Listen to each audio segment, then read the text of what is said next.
सास लाई शहर की बहू। घोटकपुर गांव में शकुंतला अपने बेटे रितेश के साथ रहती थी। रितेश की अब शादी की उम्र हो चुकी थी।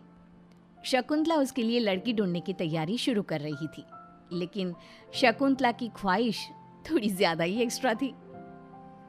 रितेश बेटा, मैंने सोच लिया है, मैं तो तेरे लिए शहर की बहू ही लाऊंगी। लेकिन माँ, ये सब। अरे मेरे लाल, तू दिमाग मत लड़ा। तू बस शादी के मंडप में बैठ जाना, बाकी सबकी जिम्मेदारी मेरी। बहुत इतराती है ना गांव की आस पड़ोस की औरतें, मेरी बहू ऐसी है, मेरी बहू वैसी है, ये वो। अब देखना, अपनी इज्जत को बढ़ाने के लिए कैसे मैं एक शहर की बहू को लाती हूँ घर में। ठीक है माँ, वो बात तो समझ में आई, लेकिन आप एक शहर की बहू लाओगी कहाँ से? अरे कविता है ना, मेरी बचपन की सहेली, वो यहीं पर तो रहती थी, इसी गांव में। लेकिन जब वो 20 बरस की हो गई, तब उसके पिताजी को बड़ी नौकरी का बुलावा आया और वो शहर चली गई।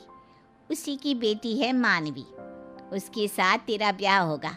मैंने तो बात भी कर ली है और कल शगुन भी भेजूंगी।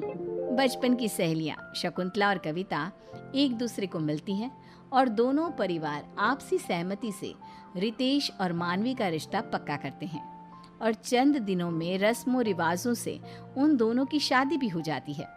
शादी के बाद मुंह दिखाए के दिन गांव की सारी आस पड़ोस की औरतें शकुंतला के घर इकट्ठा हो जाती हैं। चल बहू, अब ना तो अपना ये घूंघट जो है ना, उसे ओढ़ ले और अपने मुंह को छुपा ले। छुपाऊं? लेकिन क्यों? मीन विन कुछ नहीं बेटा, तू वैसा कर जो मैं तुझसे कहती हूँ। अरे अगर तेरा चेहरा नहीं छुपाएगी तो कैसे करेंगे मुंह दिखाई है? शकुंतला मानवी के साथ हॉल में सबके सामने आती है। जब सभी मानवी का चेहरा देखते हैं तो सारे आश्चर्यचकित रह जाते हैं। अरे वाह वाह, क्या बहू लाई हो शकुंतला बहन, एकदम कोहिनूर। हाय, किसी की नजर ना लगे इस कमल से चेहरे को। वाकई में तो बड़ी भाग्यशाली है शकुंतला, जो तेरे घर में एक शहर की बहू आई है।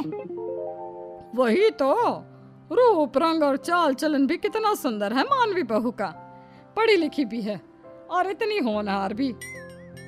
मैंने तुम सबसे कहा था ना कि मेरी बहू लाखों में एक होगी।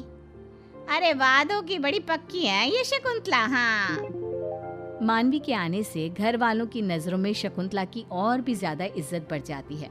रोज कई लोग उसकी तारीफ